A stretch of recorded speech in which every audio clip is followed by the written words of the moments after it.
Royal palaces. Symbols of power. Royal palaces are the bricks and mortar embodiment of what it means to be royal. And prestige. To see it is to believe it. It's a veritable feast for the eyes. Packed to the rafters with incredible secrets. From royal courtships to royal births to royal marriages and scandals, the palaces have played host to all of that. In this series, we step beyond the Golden Gates. We all want to see inside the palace walls. You feel as if you were being let into a secret world. Learn how these stunning buildings were constructed. This is a mad, eclectic vision of one man. Windsor was built to do battle. It's best not to get locked in one. You don't know when somebody's going to come and let you out. Unveil their spectacular artworks. The royal collection is simply stunning. The story of the tiara is like a spy mystery. We can only imagine how excited the Queen must have been. Delve into their gruesome histories. Frankly, cut the head off a king. It's got to be done in a palace. And revisit recent events that have shaped the modern royal family. I could see that his legs were trapped. Camilla was one of the most unpopular women in the country. To see those images of the castle in flames, there was an emotional impact for the nation. This is The Secrets of the Royal Palaces. This time, at Highgrove, Charles risks everything for Camilla. We reveal his secret plan to win over Queen and country. Camilla was one of the most unpopular women in the country. Inside Holyrood, the true story of Mary Queen of Scots. The poetry, the plays, the films that have been made about her extraordinary life is personified in that preserved Northwest Tower. At Hampton Court, we uncover a fake painting that could be worth a king's ransom. What if the Queen's copy was not worthless? It's actually worth in excess of £50 million. We witness a bizarre outbreak of violence at St James's Palace. Then there came this blood-curdling cry from his wounds. He shouted to his page, "I am being murdered!" The question was, who did it? And Prince George's moment of mayhem. We dig into the archives to discover he's not the first royal to behave badly on the balcony. History was repeating itself, and it was around 30 years before that Harry was seen on the balcony doing exactly the same thing to his cousin, Princess Beatrice. The royal family have a palace for every occasion. Windsor, a castle steeped in a millennium of royal history, still in use today. Buckingham Palace, the majestic official home of the monarchy.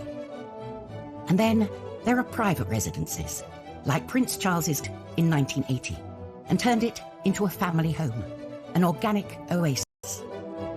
I think the grounds are what's important in Highgrove, and it's where Charles has invested a huge amount of his energy and identity. But behind the public images of a happy family, domestic disharmony was brewing. Camilla lived just half an hour down the road. Camilla Parker Bowles was famously the other woman, the woman of whom Diana said there are 3 people in our marriage, so it was a bit crowded. Camilla was this scarlet woman that pretty much the whole nation hated. When Charles and Diana separated, Camilla quickly became a regular at Highgrove. Charles's public affair and messy divorce had damaged the monarchy. And following Diana's tragic death in 1997, the family hit a new low. People were devastated by Diana's death, and they blamed Camilla.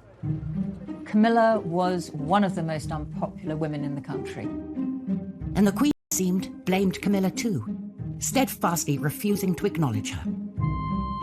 The Queen was distancing herself from this woman to protect the integrity of the crown and to support the throne. She was a dangerous, destabilising influence on the throne. And so started a tale of 2 palaces at war over this one seemingly irreconcilable issue. At Buckingham Palace, the position was clear.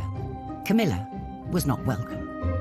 But at Highgrove, Charles was determined to follow his heart. A rift developed that threatened the future of the monarchy. Camilla was, as he famously put it to one of the Queen's aides, non-negotiable.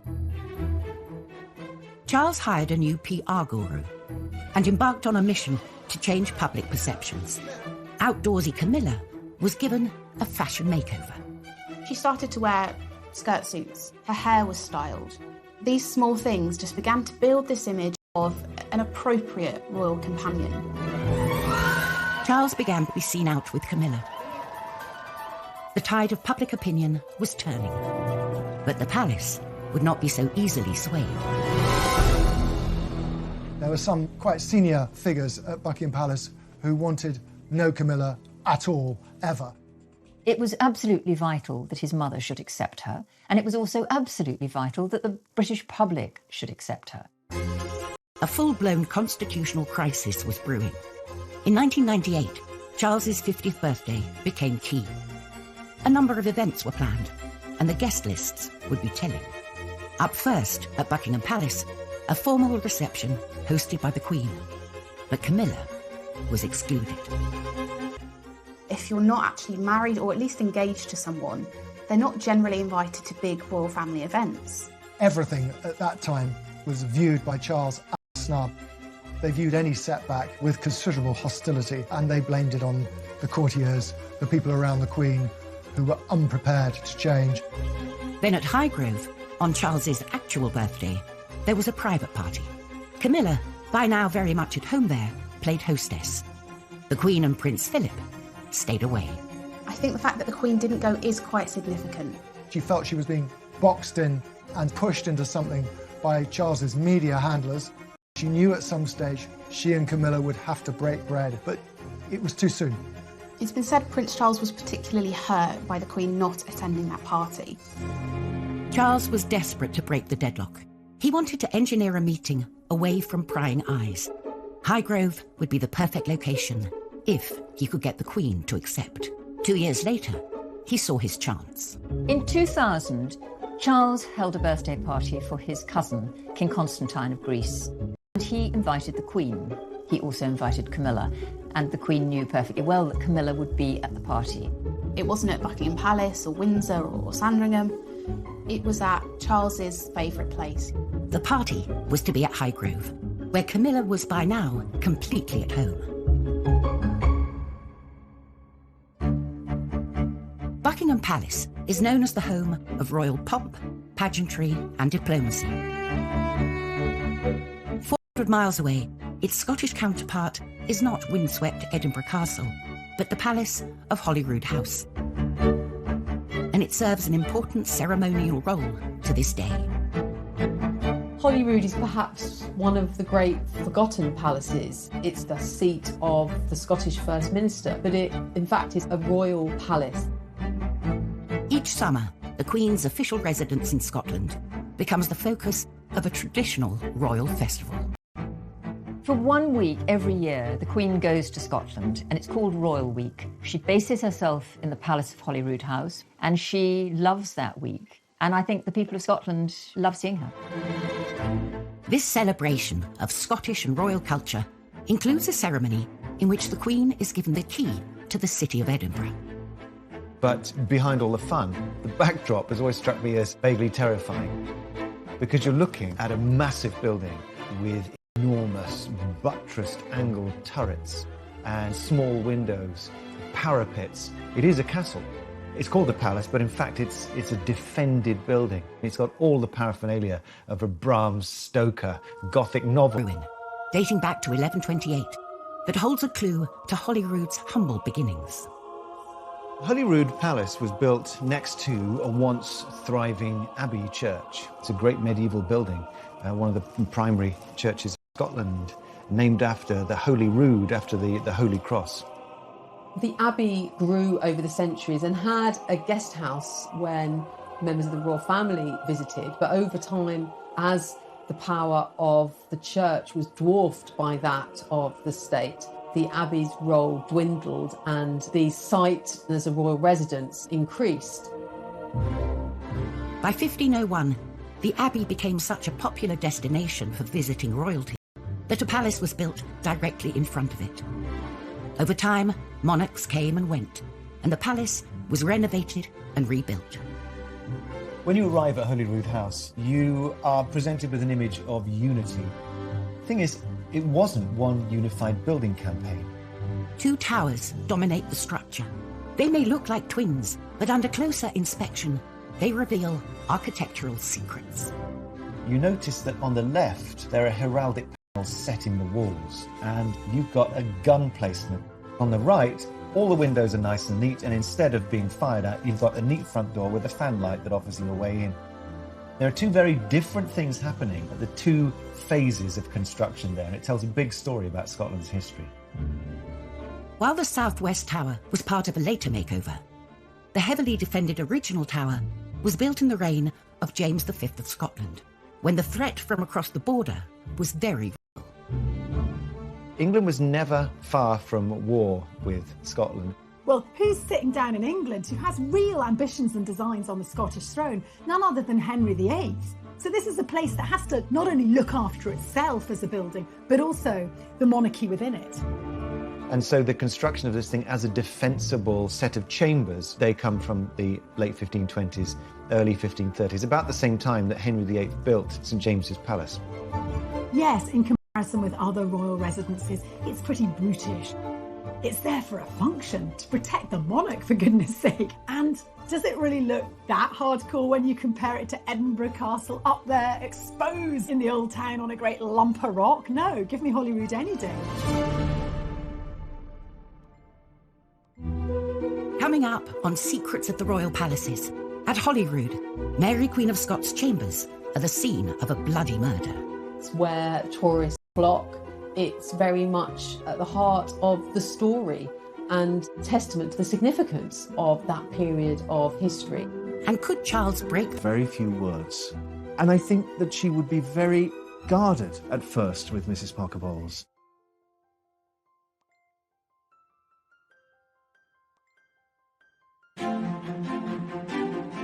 Britain's famous royal palaces bring in almost 3 million visitors from across the globe each year. Along with favourites, Buckingham Palace and Windsor Castle, Holyrood in Edinburgh is among the most popular royal palaces.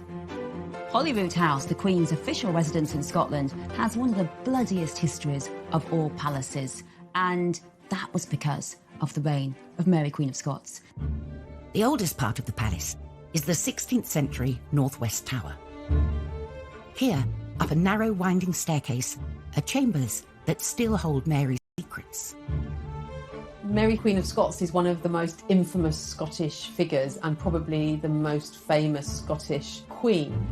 The poetry, the operas, the plays, the films that have been made about her extraordinary life, but it's sort of personified in that preserved Northwest Tower. Original features, like the ornate oak ceiling, survive from Mary's torrid time here. Now, Mary Queen of Scots, she really chose some of the worst husbands in royal history. I know there's competition, but she chose some baddies. Following the death of her first husband, the young King of France, Mary married Lord Darnley and fell pregnant. But Darnley was not to be trusted. Lord Darnley, almost as soon as he married her, started turning against her, plotting against her, and really trying to seize power from her. One of the defining moments of her reign is this cold-blooded murder, instigated by her husband, Darnley. 8 p.m, Saturday the 9th of March, 1566. Mary was dining in her chambers with her ladies and her private secretary and great favourite, David Rizzio. You know, she was heavily pregnant. Then suddenly, Darnley and loads of Scottish lords break into Mary's room and they seize Rizzio. Mary, I mean, she's terrified. She's 6 months pregnant, one man weighs a gun at her pregnant stomach. Darnley and the lords are jealous of Rizzio. They drag him away from Mary. In front of her eyes, he's murdered by not just one or two, but 56 stab wounds, dragged across, I think, the bedchamber floor, tossed down the stairs. It was a red herring, the whole Rizzio thing. It was Mary they wanted. The lords wanted to take Mary prisoner and steal power and put her baby on the throne. Mary is under arrest. Her beautiful palace of Holyrood that she has loved and decorated with her tapestries and all her furniture, it is now her prison. Eventually, Darnley relented and helped Mary escape. A year later, married at Holyrood, but no happy ending. She was deposed and she fled into England in the hope that Elizabeth would help her. Instead, she was imprisoned for 19 years and finally executed. The tower has been preserved, and the tower is very much synonymous with Mary Queen of Scots and indeed that tragic murder. And in many ways, it's this iconic site in Scottish royal history. To this day, they sort of invite you to look for the bloodstains. It's almost like a badge of honour that this castle lived. It was a proper castle that earned its stripes where blood was shed. Holyrood Palace is not the only royal residence with a history of marital problems. At Highgrove, Prince Charles had invited his mother to a birthday party for King Constantine of Greece, and Camilla would be there, not just as a guest, but effectively as hostess. The Queen was going to find it very difficult to decline an invitation to King Constantine's party, and that meant she'd had to go literally step inside Highgrove, which by then was very much Camilla's domain. As 100 discreet VIP guests arrived at the Orchard House Highgrove for an organic barbecue lunch, the stage was set for this make-or-break summit. The Queen and Camilla had not spoken for many years.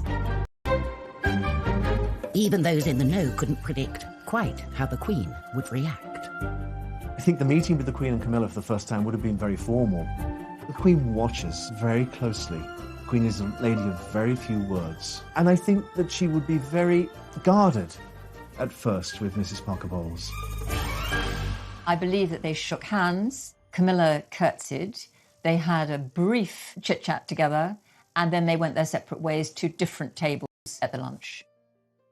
Though secretive, the Highgrove meeting was clearly a success. What they talked about, what happened, we don't know very much, but it was a significant moment in that whole campaign to make Mrs. Parker Bowles, as she still then was, acceptable to the public and ultimately a potential bride for the Prince of Wales. From that moment on, Camilla began to be seen at royal events. In the Royal Box, Buckingham Palace, at Balmoral and Sandringham. Prince Charles's strategy had worked. They appreciate her in a way for the stability she's brought Charles, the calmness. So much so that after a civil ceremony in 2005, their marriage was blessed in St. George's Chapel, Windsor, with the Queen and Prince Philip in attendance. Camilla has been hugely important to him for many, many years, and he... 2 months later, Camilla hit the royal big time, with her first ever appearance on the famous Buckingham Palace balcony. And at last, the tale of two palaces was over, and harmony was restored in the House of Windsor. These days, nearby Kensington Palace is a model of gentility and decorum. But during the reign of William of Orange and Mary II, it gained a surprising reputation as a debauched and downright dirty party palace. Crowned in 1689, William and Mary wanted a home outside polluted London. So off they went to Kensington, which was then a lovely country village. And they bought Kensington House to turn into a palace. And that meant receptions, that meant dinners, and that meant balls. Balls were huge occasions. 600 people would turn up, and no one did washing in the 17th century, early 18th century. It was seen as bad for the body. So no one washed themselves, no one washed their clothes, and worst of all, there were actually no official loos. So what you actually see are people, when they go to the ball, just relieving themselves in corners. If there's a bucket, all the better. But if there's no bucket, just go to the loo. And, actually you couldn't see. So, if you're a lady in one of those great big dresses, she can just be standing there and you wouldn't realise that she's a weed on the floor. So William and Mary moved from disgusting, polluted London, and now they managed to do Kensington with the smell of everyone weeing at the balls. And so there were signs put up saying no pissing, to tell people hold it in or find somewhere else to go. Do not go in the corner of the ballroom. One of the finest art collections of all the palaces is at Hampton Court and was curated and purchased by Charles I. Charles had an incredible love of the arts. That had been really instilled in him by his father, James I. He saw the power of having a prestigious art collection, how it could project this image of the monarchy as supremely cultured and powerful. It was Charles who invested in the Renaissance and Baroque masterpieces that hang pride of place on palace walls today. In 1629, Charles added substantially to the collection when he spent £18,000, a huge amount of money, on 400 works of art from the Italian Gonzaga family collection. 8 years later, he bought another prestigious piece, The Calling of Saints Peter and Andrew by maverick Italian painter Caravaggio. The painting shows Jesus as he meets the future apostles Peter and Andrew while they're still fishermen. It's got those dramatic effects of light and shade, but also this is the moment of greatest psychological tension as the brothers are just about to decide to leave their life behind, drop their nets and follow Jesus. Questioning its authenticity. Charles I bought this painting believing it was an original Caravaggio, and perhaps because it was such a good picture, it was copied at the time. There are only 50 paintings surviving by Caravaggio, so for this to have been an original, it really wasn't felt that that was the case. The picture was dramatically demoted, and it was now thought to be one of those copies, and that view prevailed for about 350 years. For centuries, the picture lay hidden in a dusty storeroom in Hampton Court Palace. Until one day, something changed. The story goes back to 1987 when an Italian curator suddenly asked a bold question: what if the Queen's copy was in fact the lost original? The painting was taken in for conservation work. It was very dirty. There were layers and layers of varnish that had built up. It took 6 years of detailed conservation work to find an answer. On closer inspection, evidence mounted. Could this be the lost original? Caravaggio was quite unusual. He would paint straight onto the canvas, but he would etch in an underdrawing. And as the conservators looked closely, they could see around the face that these etched lines were there. There's the speed and the confidence of the brushstrokes, which mean that this must be the real deal. It's got a real energy to it that a lot of his contemporaries just weren't able to match. This had to be a Caravaggio. The palace had unearthed a rare art treasure, and their findings stunned the art world. Suddenly, in 2006, there's a dramatic announcement. The painting really is by Caravaggio, and it's not worthless. It's actually worth probably something in excess of £50 million. This was a really incredible discovery. It's the sort of thing that only happens once or twice in a generation. We can only imagine how excited the Queen must have been. The idea that a Caravaggio painting was hidden in plain sight, it's a dream come true. Coming up, we discover the mysterious origins of Windsor Castle's Order of the Garter. For me, the Order of the Garter always stirs up memories of the Da Vinci Code and Dan Brown, secret sect. And inside Holyrood, everything is not what it seems. Suddenly, you're in a different world than what you saw outside. It opens you up to a world of 17th century confidence and extravagance.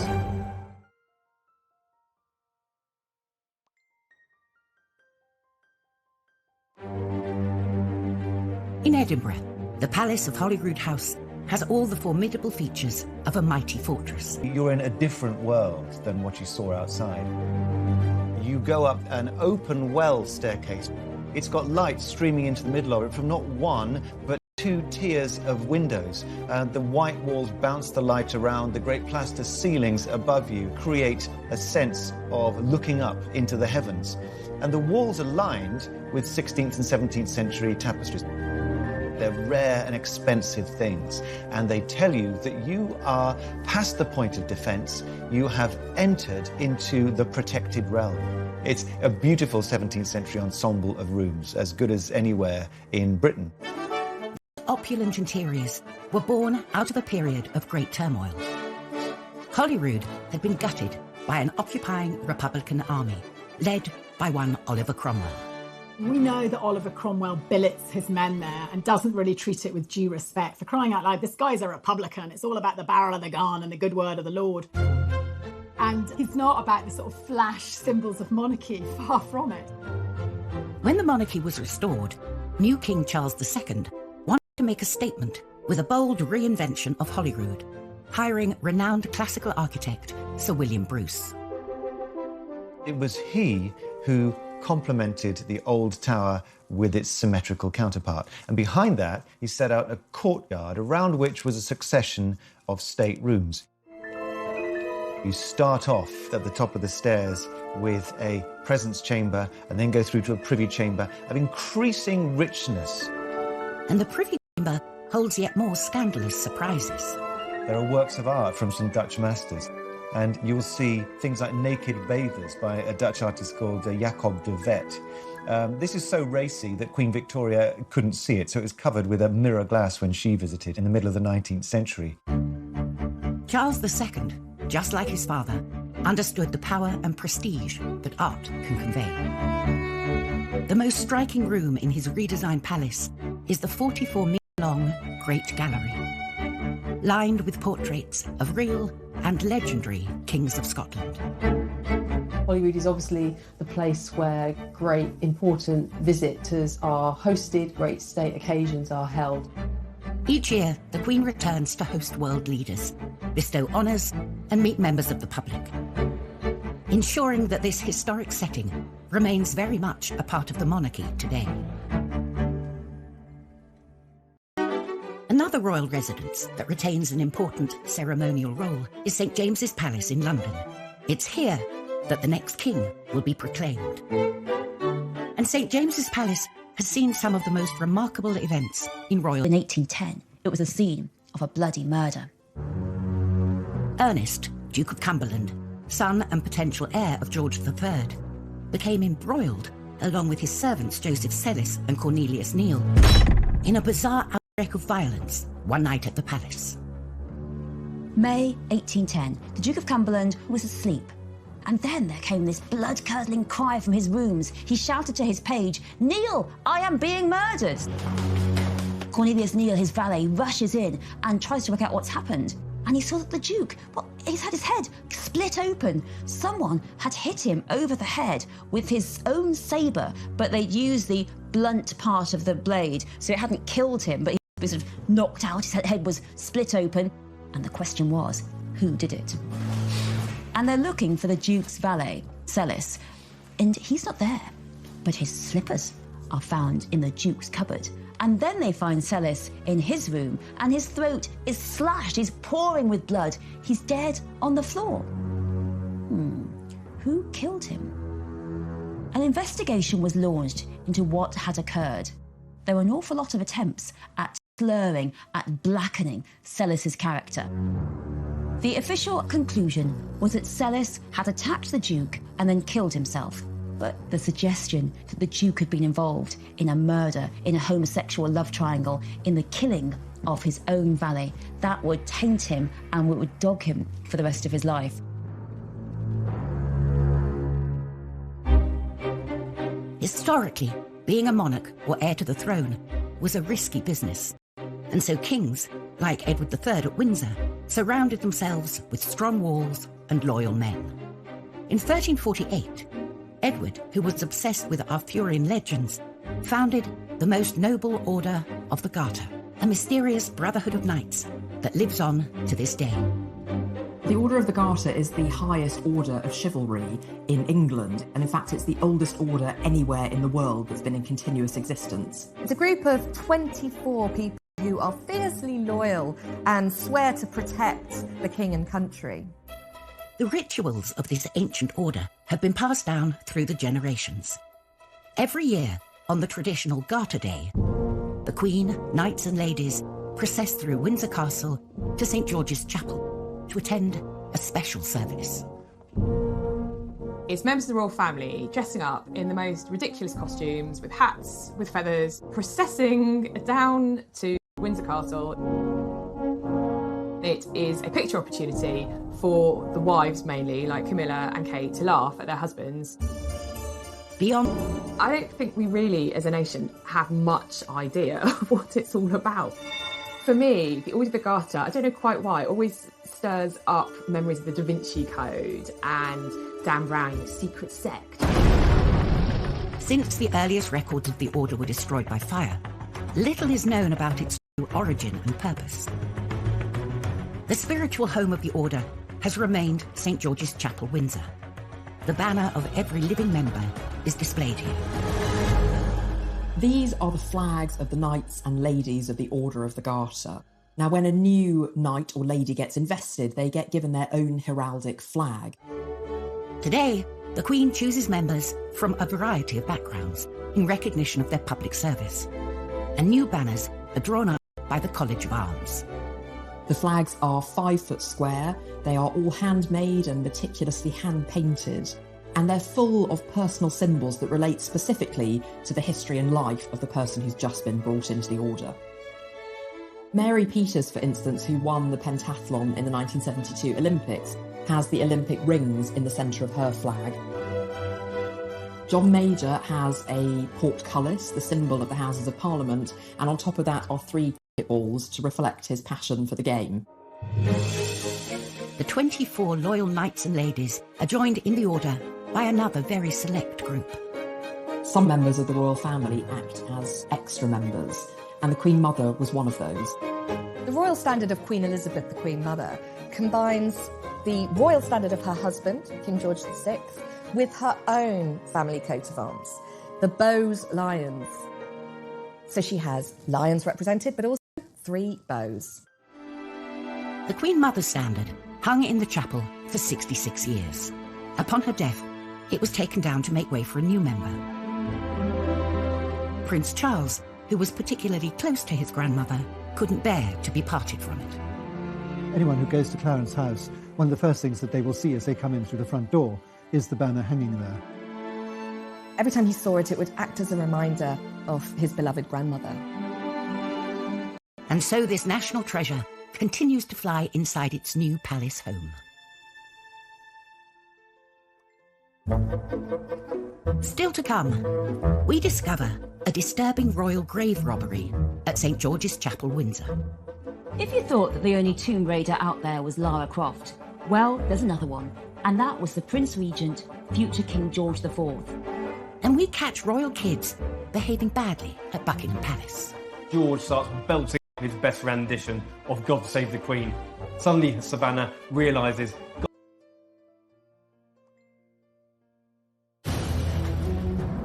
Royal palaces are places of sanctuary for kings and queens in life and in death.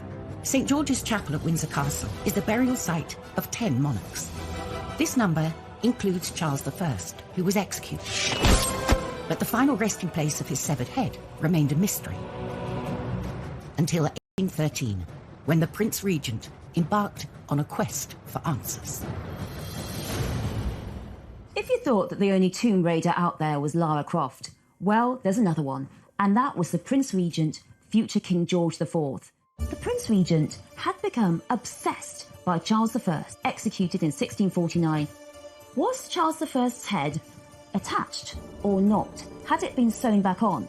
And this question became the equivalent of that crossword clue you just can't solve. So the Prince Regent asks the royal physician, Henry Halford, to go down into the royal vault in St. George's Chapel, Windsor, and look at the grave of Charles I. Together, they ventured down to the crypt to look for the body. Henry Halford opens the coffin and finds the body of Charles I wrapped in cloth and smeared with some greasy, unctuous matter. He takes the cloth off the body and says, actually, the head still remains. It is blackened and the nose has lost its cartilage. But he says this is definitely Charles I because it looks just like Charles I in the bust. And then he gets out the head and he holds it up and he can tell, he says, that it's been sawn off by a big blow. And that solves the question for the Prince Regent. Charles I's head was buried with him. And you'd think, now, poor Charles I can be put back to bed and really rest in peace at Windsor Castle, St. George's Chapel, for the rest of the days. But no, Henry Halford has found this all rather thrilling and decides to take a souvenir for himself. So he takes the 4th vertebra of Charles I's neck, puts it in his pocket and saves it, and he passes it round at dinner parties.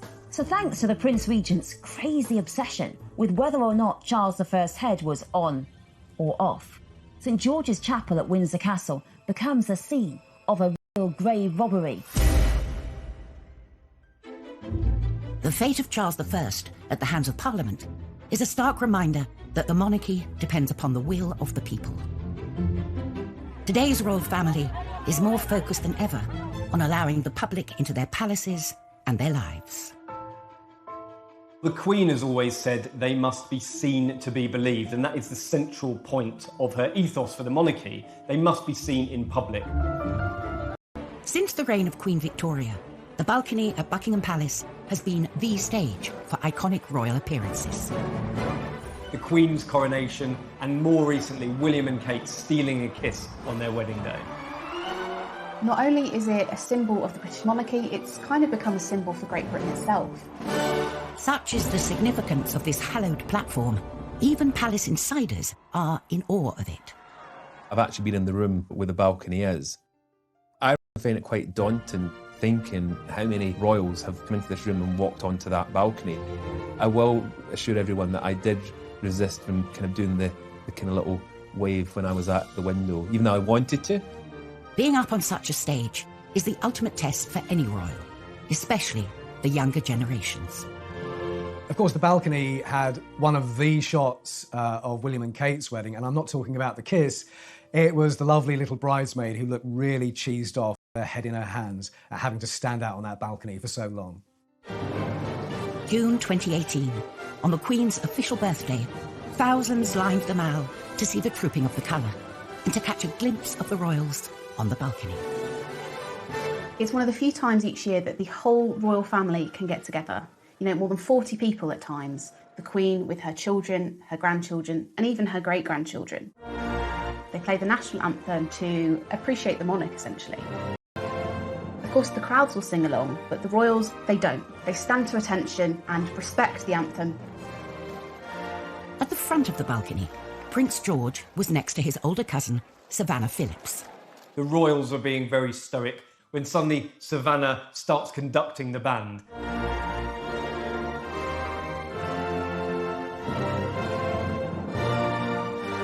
Suddenly George starts belting out his best rendition of God Save the Queen. Prince George started to sing along. He's clearly been learning the words. Suddenly Savannah realises, gosh, we're royals, we shouldn't be doing this. She knew that actually the royals don't sing along. Those images go round the world. It's what the royal photographers are looking for because it's something different and it's something relatable. George and Savannah's antics may seem like a one-off, but a deep dive into the archives reveals that they were following in some famous footsteps. Well, the funny thing about this is that history was repeating itself, and it was around 30 years before that Harry was seen on the balcony doing exactly the same thing to his cousin, Princess Beatrice. You know, Harry was a joker, and still is, and younger children like Beatrice and others are the same. I think it's what children do. The following year, George and Savannah were separated, and I think that's probably the parents having a quiet agreement beforehand that made... I think what's lovely about this scene is that these children are brought up around the Queen and princes living in palaces and castles, but there's actually a childhood innocence about them. It doesn't matter if you're a future king, you can still get bossed around by your cousins. It became one of these iconic royal moments that will live long in the memory.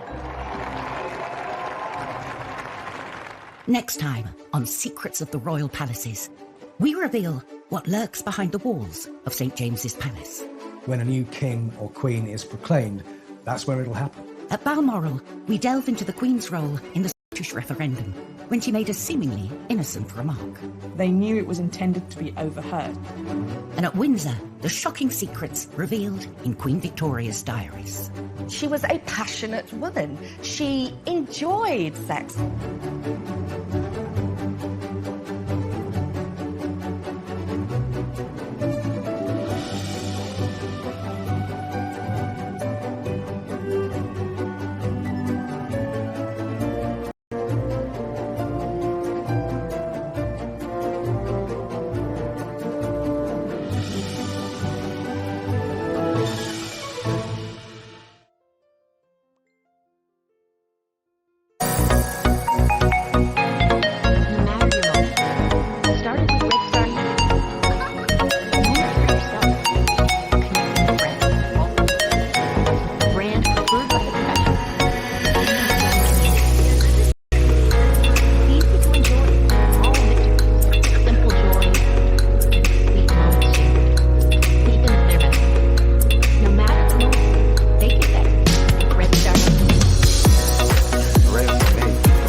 Camilla Parker Bowles was famously the other woman, the woman of whom Diana said there are 3 people in our marriage, so it was a bit crowded. Camilla was this scarlet woman that pretty much the whole nation hated. When Charles and Diana separated, Camilla quickly became a regular at Highgrove. Charles's public affair and messy divorce had damaged the monarchy. And following Diana's tragic death in 1997, the family hit a new low. People were devastated by Diana's death, and they blamed Camilla. Camilla was one of the most unpopular women in the country. And the Queen, it seemed, blamed Camilla too, steadfastly refusing to acknowledge her. The Queen was distancing herself from this woman to protect the integrity of the crown and to support the throne. She was a dangerous, destabilising influence on the throne. And so started a tale of 2 palaces at war over this one seemingly irreconcilable issue. At Buckingham Palace, the position was clear. Camilla was not welcome. But at Highgrove, Charles was determined to follow his heart. A rift developed that threatened the future of the monarchy. Camilla was, as he famously put it to one of the Queen's aides, non-negotiable. Charles hired a new PR guru and embarked on a mission to change public perceptions. Outdoorsy Camilla was given a fashion makeover. She started to wear skirt suits. Her hair was styled. These small things just began to build this image of an appropriate royal companion. Charles began to be seen out with Camilla. The tide of public opinion was turning, but the palace would not be so easily swayed. There were some quite senior figures at Buckingham Palace who wanted no Camilla at all, ever. It was absolutely vital that his mother should accept her, and it was also absolutely vital that the British public should accept her. A full-blown constitutional crisis was brewing. In 1998, Charles's 50th birthday became key. A number of events were planned, and the guest lists would be telling. Up first, at Buckingham Palace, a formal reception hosted by the Queen. But Camilla was excluded. If you're not